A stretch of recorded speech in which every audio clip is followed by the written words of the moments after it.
Surviving a bad war stories and we say their names. Modern days trying to explain to a world that moves so fast. Well, we're surviving a bad. Everybody was able to show how was Bermuda. I saw it got a little rainy. Anyway, welcome back. Today we're going to talk about the CSI Effect. If you don't know what the CSI Effect is, it's where there's a different perception of what really happens in crime scene investigation than the show. So we're gonna talk about that. My name is Camille. I am a retired police officer and detective. 20 years in law enforcement. 15 of that, maybe even a little more, as a detective. I worked crime scene investigation. I worked major cases, murders, homicides, rapes and robberies. I worked shoplifting, everything except for narcotics. I never worked narcotics, and as a narcotics officer, you have to be a good actor, and I always knew that I couldn't do it. I pictured myself out there trying to buy dope from somebody, and I'd walk up and I would say, "Excuse me, sir, can I buy some cannabis from you?" And I would just get shot. So the one thing I never did was work narcotics, but that's okay. I did just about everything else. During that law enforcement time, I was a firearms instructor, a use of force instructor, a financial crimes instructor, took some advanced classes. In one agency I worked for, I was also our crime scene investigator and detective, which is not ideal, and we're going to talk about that today. So, I am here to ruin your favorite CSI show. And what I do when I'm not talking to you fine folks on the cruise is I teach high school. I teach, our school has an academy of law and government.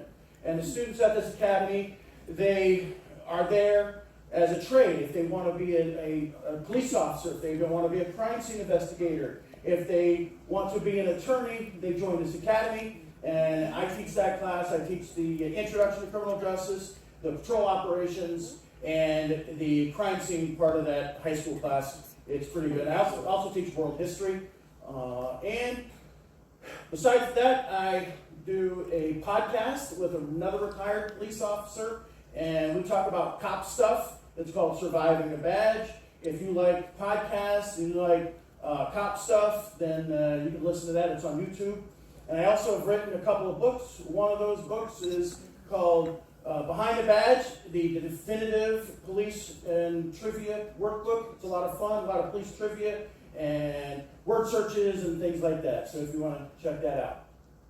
So why I became a detective, if you guys were here yesterday, you'll see similar videos, but it's a different video clip because this is my guy. This is my main guy here. There's one thing I almost forgot. Do you have another minute? One thing.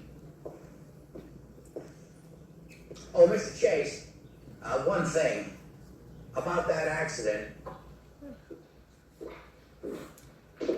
Just one more thing.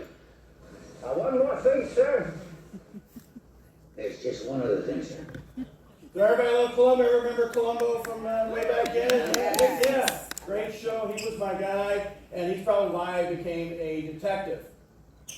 Yesterday I gave another story of why I was only on patrol for a few minutes, and I've got another one for you.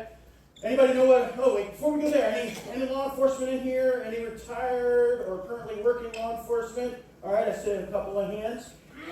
If just a little side note, if anybody who is in law enforcement has a challenge point to trade, I have my last challenge point to trade for law enforcement. Any second responders in here? Any firefighters? No? Okay. So, you guys will know what this is. A well-being check is where family member or somebody calls the police department and they say, "Hey, I haven't heard from Aunt Sue or my grandmother in a few days, and they're out of state," and they call the police and they say, "Can you go and check on my family member, my grandmother, whatever it is?" So I get one of these calls while I was on patrol, drive up to the house. When I get there, there's neighbors there also. They're waiting for me. They're going to help me out and find out what's going on with Grandma. We go into the house, it's unlocked. Actually, the neighbors had the key. We go into the house, and they go to the left, I go to the right. Turns out that I go into the master bedroom. And as I'm walking into the master bedroom, I see an elderly lady on a chair, and she's obviously dead. Obviously dead. I walk up, and I'm standing in front of her, and she's slumped over in her chair. It looks like she had a heart attack when she was putting her bra on or something after getting out of the shower. And I lean in, and I'm about to check the pulse, and I'm about this far away, and she opens her eyes and screams. I scream, we all scream together, and I lose about 3 years off of my life, and she's fine.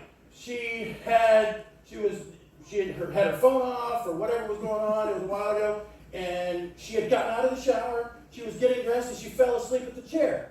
That was when I walked in, and then she woke up, and we had a face-to-face meeting. So, how many of you guys watch these shows? We have CSI Las Vegas, the original, right? We have Law and Order. Dun, dun, dun, dun, dun, dun. We have Crime 360. Now, this is an older one. I love this one because it would take the Leica Total Station, and you'd take a bunch of pictures, and it would put it in 3D, and you could actually go through the crime scene. It was a really neat, and it is a real device, $75,000 to $100,000, so a lot of agencies don't have it, but it is a real device. Bones fans, everybody's raising their hand. Was it Criminal Minds, First 48, where they start an investigation, and then they work through the interrogation, the whole 9 yards, and then they make an arrest, and it usually follows up with the plea bargain. And NCIS, and there's a bunch more. There's Forensic Files. I love Forensic Files. It seems like there's a Forensic File marathon like every other day, and I'm like, yes. In my crime scene class in high school, we have Forensic Files Friday, where we watch the Forensic Files and we pause and we say, okay, what would you do here? What should be done? We should do this. One of the other lectures I'm going to have in a couple of days is going to be Who Solved the Crime, and we're going to walk through a crime scenario, and you guys are going to tell me, oh, I want to do this, I want to do that. Okay, and then we'll do that. So Forensic Files is awesome.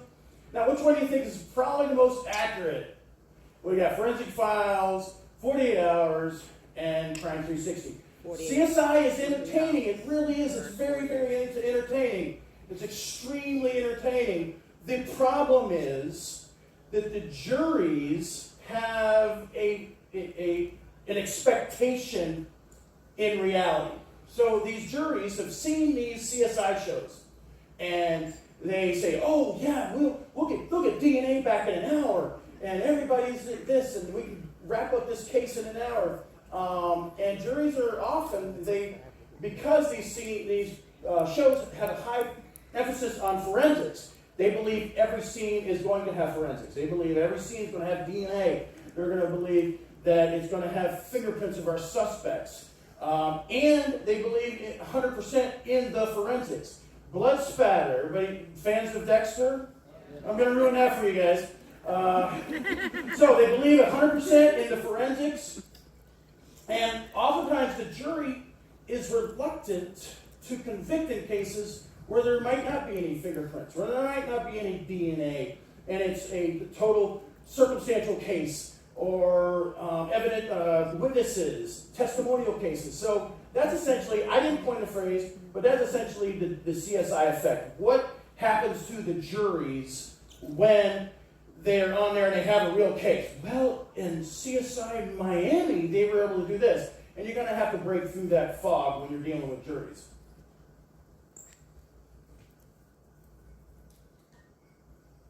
So, today we're going to talk about what these shows have taught us. We're going to talk about some things that really happen, the reality of what happens, who does what. My biggest pet peeve in CSI shows, and I don't know what everybody else has their pet peeve, but my biggest pet peeve is the crime scene investigator, who's usually a civilian, they're interrogating murderers. And it drives me crazy. And my wife has to say, shut up. I'm enjoying the show. And hopefully we'll have some fun along the way. So that's what we're going to do today. So, what has these shows taught us? They've taught us every scene has DNA. Myth, not every scene. We'll talk about some statistics as to how few cases actually DNA is used or collected in. We're going to talk about all fingerprints identify a suspect. Nope, not everybody's in APHIS. Sometimes you have a fingerprint that is just a partial. And if you don't develop a suspect, it's not doing you any good. Lab results come back tomorrow. Not so much. We just got the lab result. Well, we just got back from the scene. Amazing stuff. Blood spatter. It's spatter, not splatter, just in case you were wondering. Blood spatter tells the whole story. It's used in every case. There's stringing in every case. No, not so much. Every suspect is in CODIS. Not true. CSI interviewed our suspects. Not true. Your detectives are going to talk to the CSI investigator. Hey, what did you find? Okay, you collected some fingerprints. Okay, you got this. You got some shoe prints. You got some shoe impressions. Great. And then you go in that interrogation with that information. But our CSI are not doing the interrogation. The CSI makes arrests. No, that's a big Do that again. It's fun. And it's all wrapped up in an hour. No, not so much. So, speaking of wrapped up in an hour, my first death investigation as a new detective, as you do, you get a call right at 5 o'clock as you're heading home to a death. Heading home, call my wife, says, hey, honey, I'm coming home. She's like, yay! And 5 minutes later, I get a call to Signal 7. In our jurisdiction, Signal 7 is a dead person. And so I get there, or I'm on my way, and I call my wife and I say, hey, honey, guess what? Just got a call to a dead person. She said, that's all right. I'll see you in an hour. And I had to explain, no, you will not see me in an hour. CSI is not correct. Thanks, CSI. I appreciate that.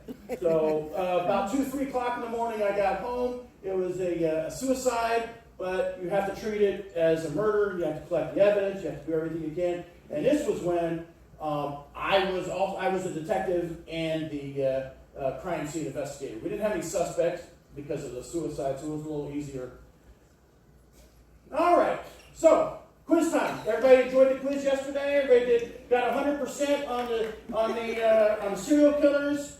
Wait, who was my plant? Is she in here today? You're going to ruin it for everybody again? No? Okay. So, I'm going to show you some pictures. You're going to tell me what you think is wrong with these pictures, with these photos. All right, we have the first one here. We have our crime scene investigator. He's got his Tyvek on, his blood spatter. He's got the outline of the body. Anybody have an idea of what really stands out? No, Marcy, you're not allowed to answer. You know this one. Sorry? Oh, that's his work kit. All right, so, and this is a prime example of what TV has shown us. We do not outline the bodies. It's not a thing. I did that my first part. Right. Okay. The rule of thumb is you never want to add anything to a crime scene. And when you're sitting there and you're chalking out the line of the body, you're adding to the crime scene. You want to work it as is. Now, if there was a body there, you would want to leave him or her there. Now, if they were dying, you'd obviously take them to the hospital, so hey, just stay put, let's take some pictures first. No, you get them out of there, and you deal with what you had. You don't chalk, outline the body, not a thing. The blood around the top of the head is on top of the chalk lines. Yeah, there you go. All right, so what is wrong with this? Wait, before I ask you, how many times have you seen on the shows, hey boss, we got the murder weapon right here. Right? You see this all the time. Yeah. And it's a bloody knife in an evidence bag, right? Is that correct? No. Two main things. A, it'll poke through the bag. And B, most evidence, and this is another rule of thumb, most evidence goes in paper. Some type of paper. I don't have a cardboard box, but what you would do with this knife is you would put it into what's called a knife box. It's a cardboard box, and you would zip tie it down, but cardboard is a form of paper. The only evidence that usually goes into plastic, with some exceptions, is narcotics. Fentanyl, cocaine, pills, things like that. The vast majority of all evidence is going to go into paper. And one reason why we don't put it in plastic is if there is DNA on there, it will destroy the DNA. It'll putrefy. You ever have old meat in the fridge and it's in a plastic bag and you go, oh, yeah, no. It will putrefy, it will cause damage to the DNA, so you do not want to put it in plastic. If it's metal, don't want to put it in plastic either, it'll rust. So the vast majority of all evidence we're going to put in paper. What else is wrong with this picture? Doesn't have any information. Doesn't have any information. There's no integrity seal. There's a thing that says evidence, and that's about it. Now, you have to seal it, things like that. All right, here's another one. I think this is actually accurate. This is probably exactly what you should do. You should totally take a loaded gun that is on fire and put it in a plastic bag. That's just me, though. Now, technically, you would put that also, just like with the knife, you would put that in a gun box. Zip tie it, remove the ammo from it, put that in a separate bag, and because it might have DNA, it might have fingerprints, might have, you don't want it to rust. So, and again, there's no integrity seal, there's no name, there's no nothing on it. All right, what about this one? We are not in a position yet to let computers make matches for us. What CODIS does is they make options. They eliminate, and they will give an examiner. If you have a fingerprint that's good enough to put into APHIS, it will narrow down. It'll go through millions of records and say, hey, it could be a possibility of these 10. And then the fingerprint examiner will actually do the match. We are not yet in a place in society where we say, oh yeah, we'll just let a computer match it for us. No. All right, there's a bunch here in this one. What do you think about this one? Right. I don't know what this guy is protecting back here. Right? I mean, he would be outside of the crime scene. Right? Our detective only has one glove on. Right? And no booties. No booties, absolutely. And now, I don't know if they put this over here, but what did we talk about not adding things to a crime scene? We don't want to add stuff to a crime scene. Remember the OJ case? Anybody remember the OJ case? Covered in cell phone.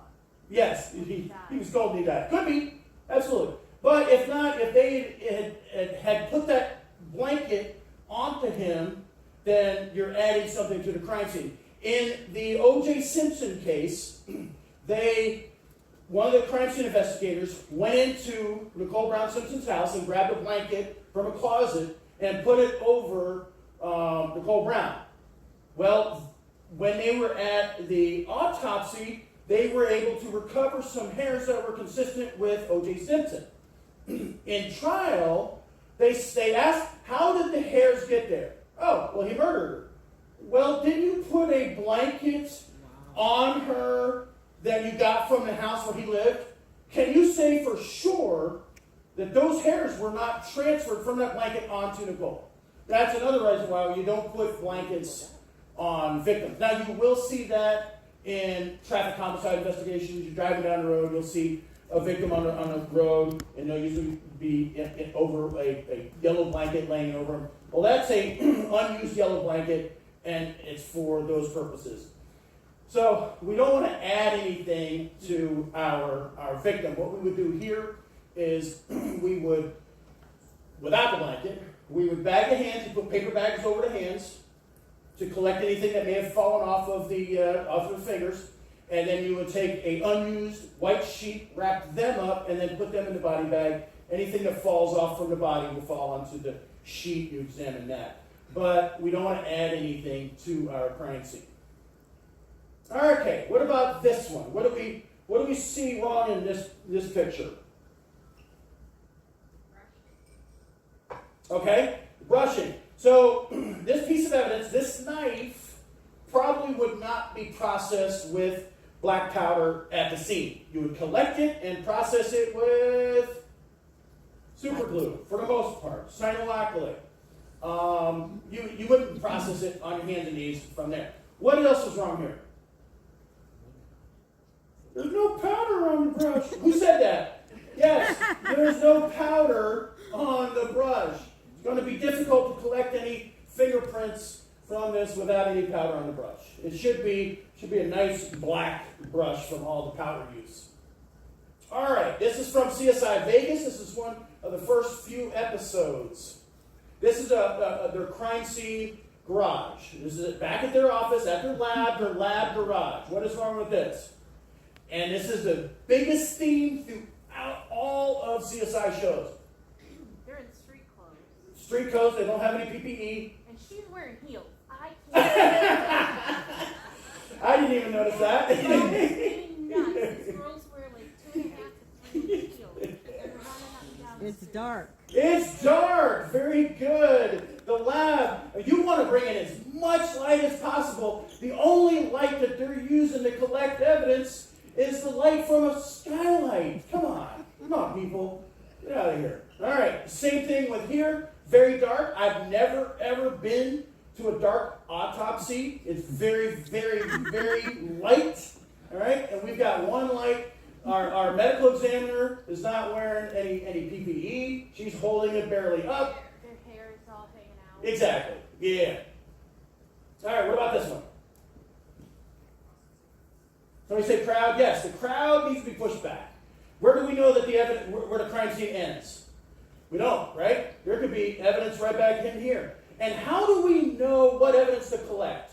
If you have a crime scene and you got a bunch of just crap laying around, what do you collect? All of it. All of it. It's funny. I'll set up crime scenes for my students, and I'll have this and that and the other, and they're working it. And they're like, Mr. Long, well, is this evidence? Is this who would you ask in a scene? Collect it. Just collect it and deal with it later. There's a serial killer named Gary Heidnick. I think it was Pennsylvania. And there's video and photos of them collecting evidence from his front yard. He was a hoarder. And they're just raking garbage and putting it in garbage bags to go back later. He would just collect everything. I'm glad I didn't work something like that.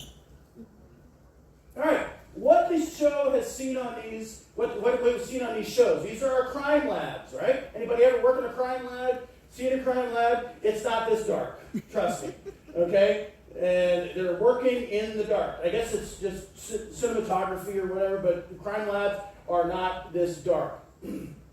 We're examining hammers in the dark. In the dark. This is our medical examiner trying to find his keys because the lights are off. All right, these are real crime labs that I found pictures on the internet. This is the Illinois State Crime Lab, right? Nice and light. The Indiana State Crime Lab, we're nice and bright. The Wisconsin Crime Lab, again, bright. And this is, we know that CSI Vegas takes place in the Vegas Metropolitan Police Department, their crime lab. Well, this is a picture, this next one is a picture of the actual crime lab. Lights are on. Notice the difference? Notice the difference? Notice the difference?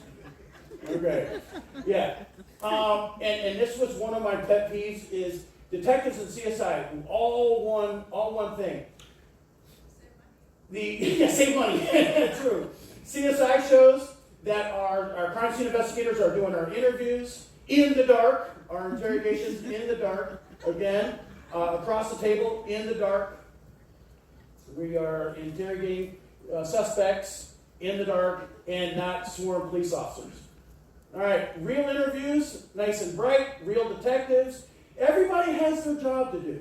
Crime scene investigators have their job. Detectives have their job. And it's rare that they are one and the same. Detectives are doing.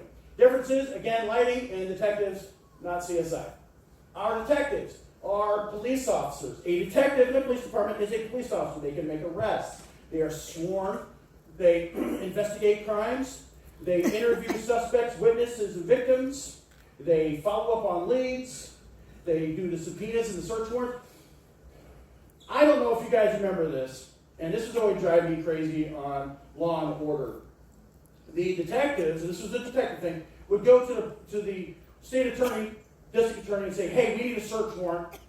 And they would say, okay, let me get you one. No, it doesn't work that way. You as a detective are putting your probable cause in this multiple page document with the search warrant, the affidavit, the return, everything, going to a judge. Hopefully you'll find a judge who will sign it, or going to the judge's house at 3 o'clock in the morning where they got their bathrobe and their bunny slippers on, and you hope that you don't screw up because judges hate to be woken up at 3 o'clock in the morning for a bad warrant, but the detectives are doing that. Crime scene investigators are not getting search warrants. And then they also arrest suspects. Crime scene investigators are usually civilians. I'm not going to say 100% because some agencies, their crime scene investigators are police officers. But for the most part, and when they're working a crime scene, they're not the detective on the scene. Another detective is working it. But for the most part, most agencies, the crime scene investigators are civilian employees.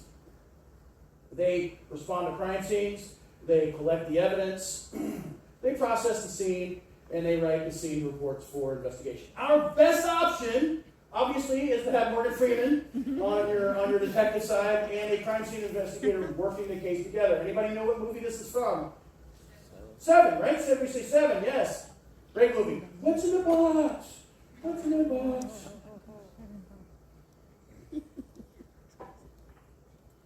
All right. There are some exceptions. My first, my second cop job, but my first detective job, we were a very small agency, and we did not have a crime scene investigation unit. We were it.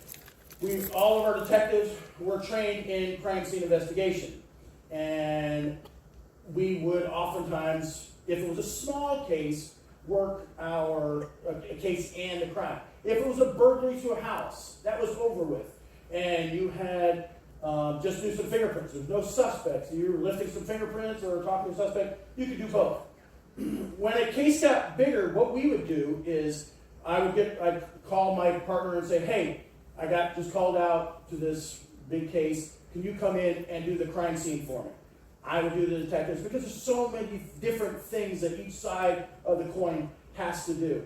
So you kind of have to work around that. My first homicide investigation I ever worked, it was a small agency, and what we did is me and my partner, we were the detectives on the case. We did the interviews, the interrogation of the suspect, and we called the state crime lab. Anybody from Florida, FDLE, they worked the crime scene for us. So there are ways around it, but for the most part, your best option is to have a crime scene investigator and a detective.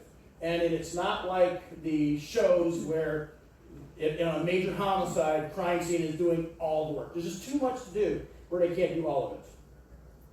All right, now we know what TV tells us. Let's look at the evidence and lies to us. Fingerprint comparison. What you see on TV is they look and it's solved. But that's not really what happens. So, reality. We get called to a vehicle and we have to process the prints. Processing right here is a process. It looks like he's using SPR, which is small particle reagent, which is really cool for prints that are wet. If it was in an outside or if the vehicle is wet, it's an emulsion that you can spray on wet surfaces and it develops a print. So, you collect the print. What's the wave? You get the lift right from the scene. Right? You have a nice, beautiful lift like that, and you submit it to the crime lab, and you say, hey, if this is a good quality print, which is good enough to go into APHIS, please enter it in APHIS. And APHIS stands for, anybody know what APHIS stands for? automated fingerprint identification system. So you ask them, say, if it's a good enough print, can you put it into the system? Again, we're not going to find a match. What we're going to do is we're going to narrow it down to some options. And they'll put it in the system, and it'll take a few days, and you'll get back and say, and there may be some options. To say, one of these 10 could be it, and the print examiner will look at them, narrow it down, and they'll make an identification if it is. But not everybody's in APHIS. The only people who are in APHIS, with some exceptions, like teachers and things like that, are people who've been arrested. You're arrested, and your print goes into APHIS. You hope that your suspect is in APHIS. If you don't have a good quality print, like a partial or a smear, which happens quite a bit, you are working a burglary case, and you get a partial print, and it's not an APHIS, you have to develop a suspect. And you have to provide them with a suspect so that they can match prints, if you get a subpoena for the suspect's prints, to your prints. First surveillance I ever did, I had a case like that, and it was a burglary. This guy comes home, and he sees a strange car parked in front of his house. And he's like, I wonder who that is. And then all of a sudden he sees this guy walking out of his house with his TV and putting it into his car. And he calls 911 and says, hey, somebody's burglarizing my house. And before we could get there, he'd taken off. Well, he got the guy's tag. So at least we have a lead. And I got there, and I developed the absolute ugliest print you could imagine. If you look up in the dictionary, ugly fingerprint, that would be the one that I lifted.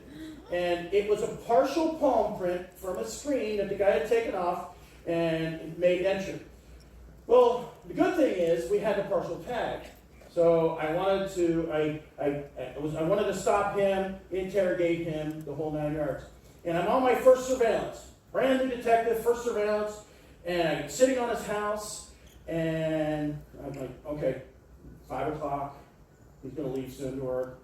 6 o'clock, he's going to leave soon. 7 o'clock, and then, as it does, nature calls, and I had to use the restroom, and I wasn't prepared, so I drove up to the gas station, and by the time I got back, he was gone. Obviously. Next day, I'm like, okay, I'm prepared this time. I'm not going to say any more than that. I'm just prepared this time. And I'm sitting there, I'm waiting, and this dog walker comes by about 6 o'clock in the morning, and I lay my seat back, and I know he doesn't see me, right? And all of a sudden it's like, boom, boom, boom, boom. Sir? Yes, detective, surveillance. Okay, thank you. And luckily he didn't scare the guy off. I was able to stop him and arrest him, but yeah. So we were able, because we were able to develop a suspect, get his fingerprints after we got a subpoena for his fingerprints, and we were able to match him and make an arrest. All right, quiz time. Speaking of fingerprints, when was the first murder arrest made using fingerprints? Anybody? 1800s? All right, 1892 in Argentina. The two brothers were brutally murdered in their house. And they used fingerprints and a bloody thumbprint on the post to arrest their mom, Frances Rojas, of murdering her 2 children. And that was the first time in history that fingerprints were ever used for a murder case. All right, let's go on the quiz theory here. Everybody know their fingerprint patterns, right? Fingerprint patterns. All right, let's see. Let's see how you do. Okay. All right, what is this first one? Loop. Loop! Very good. Yes, that is a loop. Yes. All right. I heard somebody say whirl. Yes, I also heard somebody say swirl. It is whirl, not swirl. Just put that out there. Okay. All right, number 3. Wave. It's not a wave. It's what's over some doorways? Arc. An arch. Yes, that is an arch pattern. All right, let's get a little. We're going to do it more difficult here. What about this one? Swirl. No swirl. Well, technically it is in the whirl family. So technically it is whirl family. It's called a double loop. Okay, it's a double loop where they wrap around almost like a yin-yang sign. Double loop, but that falls into a swirl family because it does have two deltas. You just said All right, what about this one? Yeah. You just said swirl. Swirl. Whoever said swirl. You did. You did. No, did I say swirl? Said it belongs to the swirl family. Whirl family. You guys got me all screwed up here. All right. Anyway, this is in the arch family. This is a tinted arch. So a regular arch is like a mound, and then a tinted arch is pointed in the center. And then there's some other central pocket loop, things like that. All right. Pros and cons of fingerprinting. It really does save a lot of time. APHIS was developed in 1974. It really helps narrow down the time frame if you have a suspect in the system and you have a good quality print. Are you looking at what print you have? Most people have loops. The most common is loops, all right, and then whirls, and then arches. So APHIS made it really easy and time-consuming. Really helped out. That was developed in 1974. Amazing time saver. Everybody arrested. No two prints alike. There's never been two prints alike from the beginning of time that we haven't ever been able to find. And that includes your footprint. as Yes. well. Yep. Your feet prints, your toe prints are also unique. Yes. It's the same with your pets too, right? They don't have. Yes. Your pets will not have the same prints as you. No. Mistic Air and Heat, residential and commercial refrigeration and air conditioning services of Central Florida. Been in business for over 20 years, family owned and operated, offering law enforcement and military discount. Also, Hoffman Building, general contractor specializing in new home construction and commercial construction, as well as a complete remodeling service. Please contact them if you have the need for their services. Information is listed below for both of our sponsors. Thank you again, sponsors. Yes. Mom, stop rolling my prints. Gosh. All right. So some cons to fingerprinting is partials are not in APHIS, or if you make a really, really horrible lift like I did, it's not going to be in APHIS either. And we're dealing with humans. We have, and humans are not perfect. We're going to talk, anybody remember the 2004 Madrid train bombing? So in 2004, there was a series of bombings, 10 coordinated explosions, 4 trains, killed a bunch of people, killed 190 people, 1,800 injured, and it was a catastrophe. Well, the FBI arrested Brandon Mayfield. They found his fingerprint. The FBI was called to Spain to help with the investigation. And they arrested Brandon Mayfield. Fingerprint match from a scene. 3 different crimes or fingerprint examiners said, "Yep, that's our guy." Problem is, they were wrong. The FBI was wrong. And what happened? Once the Spanish police arrested an Algerian terrorist, the FBI was like, "Oops, what happened?" Well, we have human nature, is what happens. Confirmation bias. I make an identification, I give it to Bob, and he says, yeah, that's a good ID. And then I give it to Frank, and Frank says, yeah, that's definitely him. Confirmation bias was a huge issue with this. Overconfidence in their techniques, overconfidence in their zero mistake rate, all that kind of stuff. So we have to always realize that people are a factor we have to understand. We're going to talk about that in a minute with DNA as well. Speaking of DNA, what the crime scene show us is that every scene has DNA. Instant results on the DNA. Lab techs are all DNA analysts. and all suspects are in CODIS. What does CODIS stand for? Anybody? CODIS, Combined DNA Index System. So, this guy right here was a serial killer we talked about yesterday, Robert Hayes. He was not in CODIS. So we had to develop him as a suspect, 2005 serial killer out of Daytona Beach.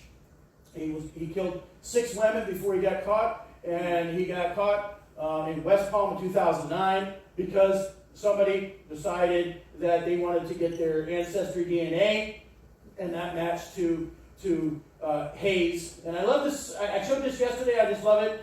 Serial killer in the back. All his family's getting their DNA ancestry. He's like, well, that was a good run. All right. So, dioxo. You know what? That's why people just say DNA. I tried. I just can't do it. Building blocks of life, discovered in 1869. Great tool for working cases. The stuff we can do with DNA now, we're talking about touch DNA, and just amazing things we can do with DNA. First murder investigation using DNA. Anybody? Year? 70. 1986 in England. So this young girl named Linda Mann, she disappears. She's walking home on a footpath, and she's encountered by some suspect. She is assaulted and murdered and left in the woods.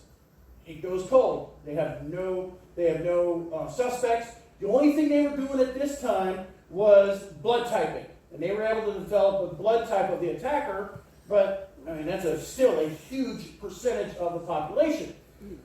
So a few years later, another girl goes missing, Dawn Ashworth, and they are still puzzled.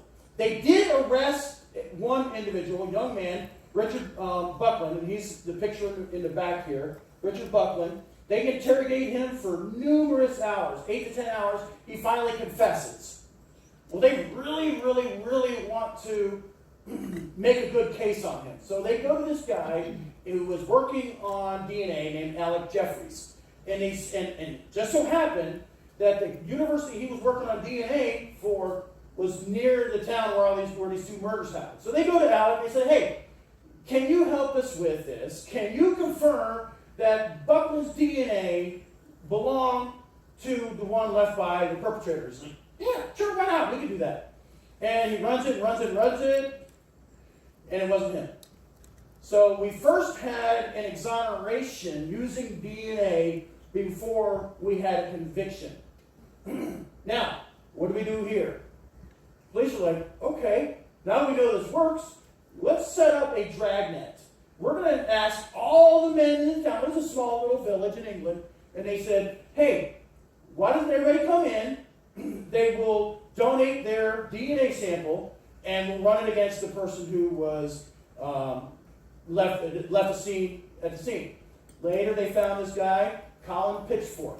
They were able to match him through DNA as the first case developed DNA in the world. Talk about CODIS, combined DNA. I'm talking a little long, but I only have a few more minutes. Sorry. Now, when you get a DNA match in CODIS, it will never say, yep, that's him. There will never be 100% match in CODIS. Why?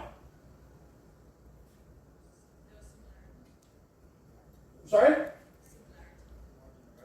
Well, it's because twins have the exact same DNA. Unlike fingerprinting, identical twins will have the exact same DNA. And if you look at it, like I was saying earlier, most scenes have very little DNA, or very little is collected. 1% of all, less than 1% in all criminal cases, DNA is left behind. Texas did a study in 2005 where they found that several DNA kits were giving false examples. Former DNA analyst accused of routinely mishandling evidence for nearly 20 years pleads guilty. Prosecutors agreed to drop nearly 100 other counts against Missy Woods after she pled guilty to 4 charges. Woods works for the Colorado Bureau of Investigation, and prosecutors say she manipulated data in countless criminal cases. So, just like with fingerprints, we have human nature involved, so we have to be careful of that as well. There are some really neat things with DNA. There's a thing that's called touch DNA. Somebody kills somebody, steals their vehicle on the steering wheel, they're going to have some skin cells left on the steering wheel. We can do doorknobs, weapons, steering wheels, and all we need is a very few samples of DNA to get a match. There's also rapid DNA, which happens at jails. A lot of jails have this, where somebody's arrested with a felony, and some agencies you have to get a consent, others you don't. It depends on their charges. And you take a swab, and you put that into the machine, and it'll do a temporary match of somebody and say, yeah, this could be this guy in here. And it does that in 90 minutes while they're still in jail. So it's really cool. We give them 2 swabs out of a packet. They swab their own mouths, their own cheeks between the cheek and gum. They put it back into the envelope. We seal it. We write their name on it. And then we put it into our evidence and prepare it to either be sent to the lab or be put through the rapid instrument. The ultimate instrument that we could use for rapid DNA, because it is so simple. It's a single cartridge, it's a single swab. You scan a barcode, you put the cartridge into the instrument, and in 90 minutes it creates a profile. It's simple, easy to use, efficient, and it is invaluable in our investigations. All right, so we're going to wrap up in a few minutes, but blood spatter. It is spatter, not splatter. Everybody loves Dexter, right? One thing about Dexter that's not exactly accurate is the stringing. He's strung this blob of blood, and that is not what happens. It is used, stringing is used sometimes in crime scenes. It's used for distance determination, but not for everything at the scene. It is used from time to time. You can determine cast-off patterns, if it's a cast-off or an impact spatter, things like that. Angles, a single 90-degree angle, or a passive drop. Was it a drop that is dropped with gravity only and not affected by anything else? And then determination of speed. If you have large blood drops, it's usually the velocity is slower. If you have small blood drops, it's usually a faster velocity. All right. We've got a couple more minutes. So, one thing you also see in these TV shows is the use of luminol. And one of these shows, they show luminol used in daylight, which, no, we need total darkness. Luminol is very sensitive to blood. You clean it up and you spray it on there. We need a UV light for luminol? No. That's one of those shows you see where they use luminol. They use light with luminol. No, it will fluoresce automatically without any lights. It's designed. You spray it on hemoglobin and it will fluoresce without any exterior lights. Phenolphthalein is also used to determine if something is blood. Is it true that Clorox? Yes. Yes. affect the luminol? Yes. Yep. I in my crime scene class, I had my students put synthetic blood out and then they clean it and they never get all of it. So that's what gets them. I don't think they could hear that she was saying hydrogen. Oh, she said that can Clorox clean it up? Yes, it generally can, but it's very difficult to get all of it. All right, so phenolphthalein it is something actually blood, and you use those together. All right, lab results. Lab results usually take not the next day. In national statistics, between 30, 90, 100 and something days. Toxicology is a few months. All right, medical examiner question. What is the only bone that is not connected to another bone in the human body? I heard somebody say it. Hyoid bone. Yes, very good. What is the stiffening of after death? Rigor mortis. Rigor mortis. Very good. What is the settling of blood called? Coagulation. Liver mortis. Liver mortis, the postmortem lividity, and then the cooling is algor mortis. So So there's all the Mortises, the three Mortis brothers. All right. Maria Colucci was summer senior accountant. Hello, Christina. So I've never seen a medical examiner caress a dead body in the dark. A little creepy if you ask me. But it's always done in the dark, no PPE. They're just looking right there. It results in an hour. Okay, reality, it's very well lit. They have detectives there. It takes a couple of months. Crime scene processing. They always do it in the dark. Turn the lights on. It's already been cleared, right? They always have a million crime scene investigators working a scene. They're picking up using plastic bags. They're picking up without using any photos. I love this guy. So he's got this blood spatter. All right, so we got the car. Let's get the DNA. Unlocked. Typical.